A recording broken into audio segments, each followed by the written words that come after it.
Hey everyone, so the first thing I'm doing as always is priming the eye area.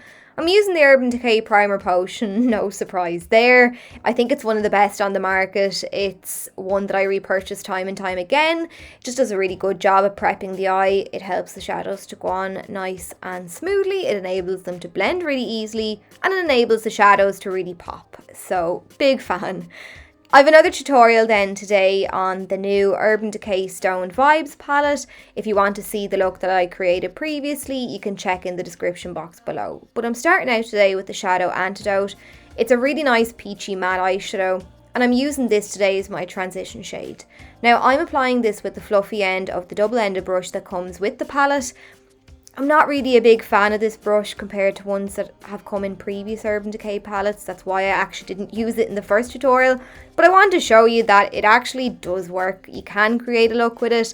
It's just not my favourite. The ones that came with the Naked Honey palette, the Naked Cherry, and the Ultraviolet, they're all longer and more tapered.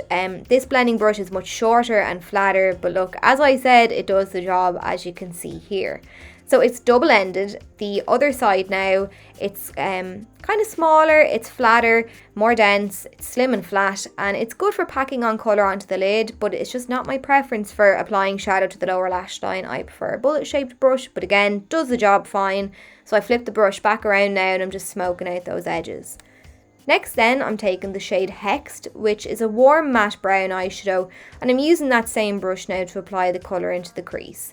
Same way as always, just using back and forward sweeping motions to get the colour into the crease, and then I'm using little circular motions to buff and blend the shadow out. When I have a little less product on my brush then, I'm raising it higher in the crease just to fade out the edges, and also to blend it in with the shadow that I applied previously. Then as always, I'd like to add a couple of layers of this shadow to build up the intensity, and you can do this as many times as you like until you're happy enough with the brightness and the blend. Switching the brush around now, I'm using the flat side, the very tip of the brush, to apply the brown eyeshadow right in at the lash line, and then I'm pulling it downwards. So once again, I'm flipping the brush around then to the blender side, and I'm running back and forward underneath the eye to fade out the shadow and just to really smoke out those edges. Next then, I'm taking the eyeshadow Third Eye, which is this deep satin purple, and I'm using this to create some depth. So still sticking with that brush that came with the palette, I'm very carefully patting this down on the outer corner of the lid, pressing it down to limit fallout, and then I'm sweeping it into the crease.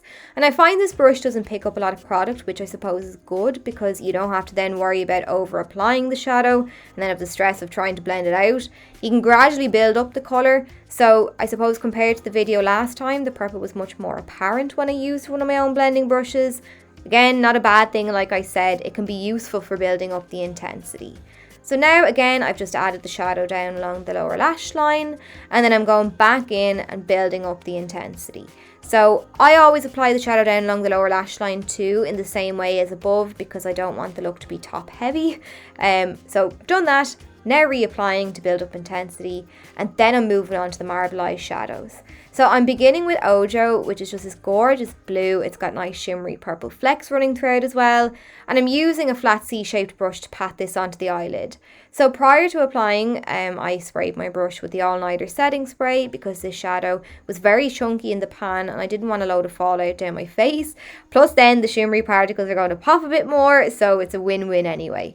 And as you can see, I'm patting this down on the eyelid area, making my way halfway across the lid. Next then, I'm going in with the shade Raw Energy and I'm patting this on the inner half of the eyelid. And as I mentioned before, I think some of these shadows work better as like a topper over another shadow. I think that's the case with this one. It's a bit disappointing on its own. Even with a medium like a setting spray, it doesn't really appear as vibrant on the eyes, not like it does in the pan. It doesn't really matter if you layer it with a brush or if you add the shadow with your finger.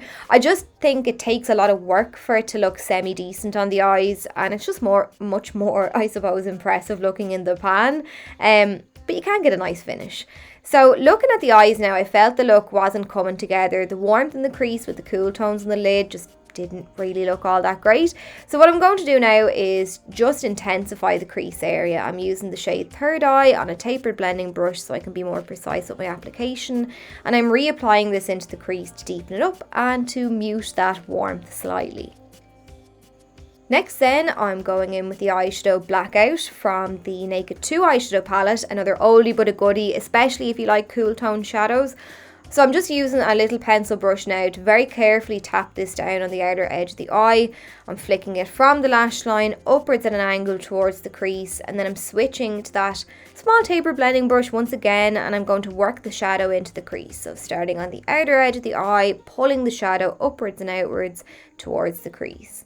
And as always, you can do this a few times, especially with a shadow like black. You want to be careful with it.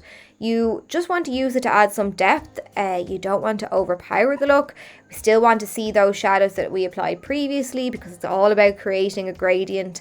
So I've tapped down some more of the black and I'm blending it again. And I'll just keep blending this up little by little until I'm happy with the outcome. So with blending, I've lost some of the intensity of the marbleized shadows on the lid, so I'm just going back in now. I'm reapplying a touch of each shadow just to bump up the colour.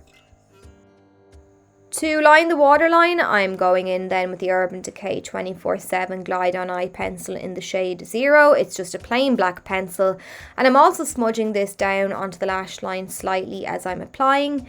Then I'm going in with an angled brush and I'm sweeping that shadow along the upper lash line from outer to inner corner to add some definition to that area.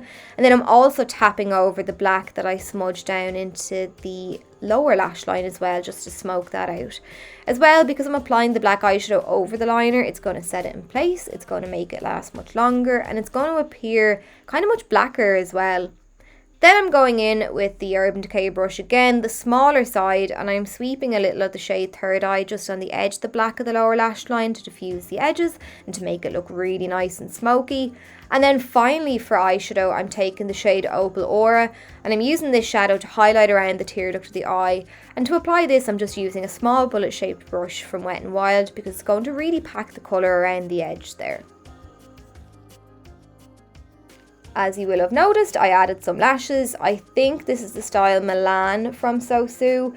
And then I'm using the Lash Freak mascara from Urban Decay to blend my own lashes in with the false ones and to coat the lower lashes as well. And then that's it. So I hope you enjoyed the tutorial and found it helpful, maybe picked up some tips and tricks, and I'll catch you all very soon.